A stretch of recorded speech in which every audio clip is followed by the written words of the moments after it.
Do Krista, to mi už neverí.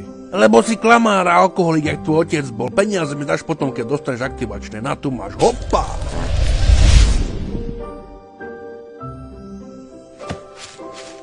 Čo?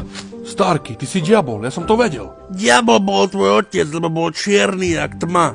Jasné, ty krpatý uchyl. Veľmi dobré. Počkaj, ty bastard, kam bežíš? Mamke povedz, nech nevyváša prádu na balkón, lebo mi teče tá špinavá sprostá voda na moje bylinky, čo predávam. A nech neotvára dole dvere dlaňu, lebo tam ostávajú otlačky a to je veľmi hnusné. Budeš taký dobrý, povieš, že to ti polocigár raklo. Jasné, nech tam poskáče po tých bylinkách.